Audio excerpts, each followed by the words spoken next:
भाई मजा आया।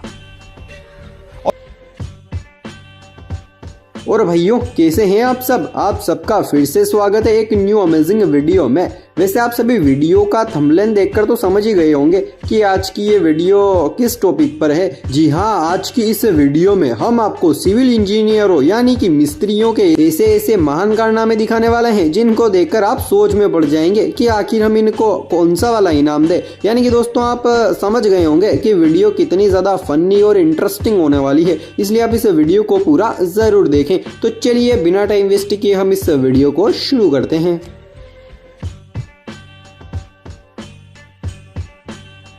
इस शौचालय को देखकर तो ऐसा लगता है कि जैसे ये इंसानों के लिए नहीं बल्कि मछलियों के लिए बनाया गया है। और वैसे भी इतनी मछलियां तो नदी में भी नहीं होती जितनी इस खूबसूरत सी जगह के अंदर है। लेकिन यार कहीं ऐसा तो नहीं कि बनाने वाले मिस्त्री ने इस टॉयलेट के पाइप को डायरेक्ट समुद्र से ही जोड़ दिया? हाँ, यही हो सकता है, तभी तो ये हाल है, वरना टॉयलेट तो हमारे घर में भी है। हमारे घर में तो कभी ऐसा नहीं हुआ भाई। वैसे इंजीनियर दो प्रकार से बनते हैं, एक तो कॉलेज से डिग्री लेकर और दूसरा ऐसे ही मिस्त्रियों के साथ काम कर करके इंजीनियर बन जाते हैं। लेकिन साला मुझे तो ये समझ नहीं आ रहा कि ये गधा इंजीनियर कैसे बन गया। आखिर इसने कौन सी यूनिवर्सिटी से इंजीनियरिंग की थी भाई? अरे लोगों के तो पसीने छूट जाते हैं इंजीनियरिंग करते करते और तब भी वो बड़े इंजीनियर नहीं बनते। लेकिन अब गधे भी इतने होशियार हो गए हैं कि वो भी इंजीनियरिंग करने लगे। वाह भाई वाह, भारत वाकई में महान है। अगर इन दोनों टॉयलेटों को बनाने वाला मिस्त्री मुझे मिल जाए ना तो मैं उसको 26 जनवरी के दिन एक पार्ले जी और 2 रुपए की कॉपी पेन वाला इनाम जरूर दूंगा। अब आप ही देखिए, जेंट्स टॉयलेट और लेडीज टॉयलेट दोनों एक साथ बना दिए। चलो बनाए तो बनाए, लेकिन दोनों के कम से कम अलग अलग दरवाजे तो बना देता भाई। अब दोनों एक साथ टॉयलेट करेंगे क्या? मतलब यार कुछ भी शर्म नाम की तो कोई चीज ही नहीं रही भाई। इस डिजाइन को बनाने वाला मिस्त्री तो शाहजहां से भी 2 तल आगे निकला। इस डिजाइन ने तो ताजमहल को भी फेल कर दिया। ताजमहल को भी पता नहीं यार इस इंजीनियर ने कहां से इंजीनियरिंग की थी। भाई मुझे भी उसी कॉलेज से इंजीनियरिंग करनी है ताकि मैं भी ऐसे ऐसे महान डिजाइने बना सकूं और फिर मेरा भी नाम इतिहास में आएगा कि एक इस नाम का भी उस टाइम पर इंजीनियर हुआ करता था। अब इस कलाकारी को देखकर तो ऐसा ही लगता है कि मकान मालिक मिस्त्री कुछ ज्यादा ही हेवी ले आया था, तभी तो ये हाल है, वरना ऐसा तो मैंने आज तक नहीं देखा। देखो तो सही छत का मलबा नीचे कैसे गिर रहा है, जैसे वो डैम के गेट खोलने पर उनमें से पानी नहीं निकलता है, बिल्कुल सेम वैसे। लेकिन सबसे बड़ी दुख की बात तो ये है कि मकान मालिक अब मिस्त्री को ढूंढ रहा है, लेकिन मिस्त्री है कि बिल्कुल मिल ही नहीं रहा। पता नहीं ऐसा कहाँ गायब हो गया है।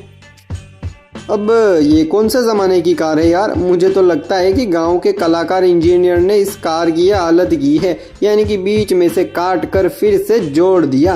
वरना यार मैंने तो ऐसी कार अपनी ज़िंदगी में कभी नहीं देखी। क्या आपने पहले कभी ऐसी जुगाड़ उगाड़ देखी है? कमेंट बॉक्स में बताना।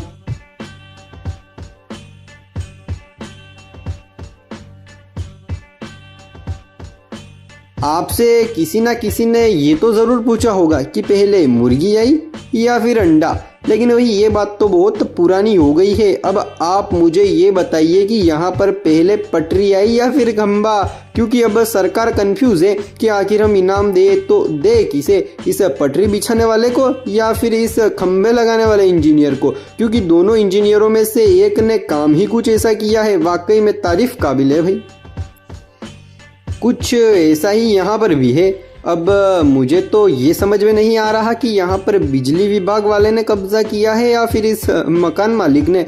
लेकिन भाई जो भी है ठीक है। अब इस घर को डिप्पी के अंदर कहो या इस डिप्पी को घर के अंदर कहो, दोनों ही बातें अपनी अपनी जगह बिल्कुल सही है। अब ये क्या मामला है यार? माना कि उधर सीढ़ियाँ ऊपर चढ़ने के लिए है, लेकिन भाई इस तरफ सीढ़ियाँ क्या छोटे बच्चों के खेलने के लिए बनाई है क्या? दोनों तरफ तो रेलिंग लगी हुई है, तो फिर इन सीढ़ियों से कोई अंदर जाएगा तो जाएगा कैसे? लगता है मिस्त्री थोड़ा ज्यादा ही दिमागदार था, तभी तो उसने ऐसी कलाकृति बनाई, वरना अब यार ऐसा कौन करता है? कुछ ऐसा ही इस घर में भी है। जरा ध्यान से देखो, छत पर बच्चों के खेलने का पूरा सिस्टम बनाया हुआ है। लेकिन भाई मिस्त्री ने ये क्या किया? ये रिपस पट्टी बच्चों के खेलने के लिए बनाई या फिर कुछ और इरादे से बनाई थी? सीधा घर से नीचे, मतलब कोई भी बच्चा यहाँ पर खेलने के मूड में आएगा और वो सीधा जिंदगी से ही खेल जाएगा। वाह बेटे, मौज कर दी, तुम तो बड़े हेवी मिस्त्री हो।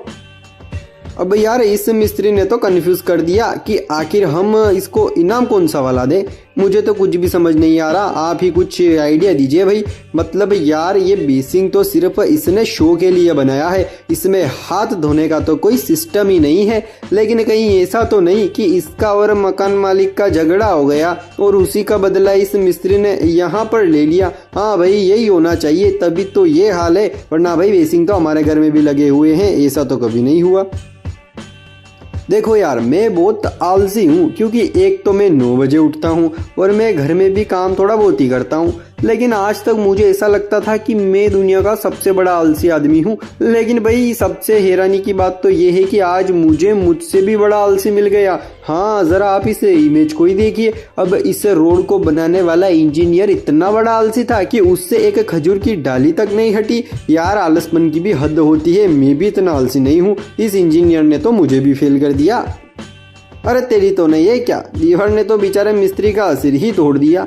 लेकिन भाई इस मिस्त्री को दुख इस बात का नहीं है कि मेरे सर में लग गई, इसे दुख इस बात का है कि इस दीवार ने मेरे ऊपर ही क्यों वार किया, पास वाले के ऊपर भी तो कर सकती थी ना। मतलब कुछ तो गड़बड़ है यार, लगता है दया कोई बुलाना पड़ेगा। वैसे दोस्तों आपको वीडियो कैसी लगी, अच्छी लगी ना, तो जल्दी से बिना सोचे समझे इस वीडियो को लाइक कर दीजिए और एक प्यारा सा छोटा सा नन्हा सा कमेंट भी कर दीजिए। और अगर आपको आगे आने वाली ऐसी ही और फनी और मज़ेदार वीडियोस देखनी है तो जल्दी से हमारे इस यूट्यूब चैनल फन की दुकान को सब्सक्राइब कर ही दीजिए, यानी कि इस लाल बटन को दबा दीजिए। तो मेरे प्यारे भाइयों बहनों आज के वीडियो में बस इतना ही, फिर मिलते हैं हम अगली वीडियो में, तब तक के लिए जय हिंद जय भारत।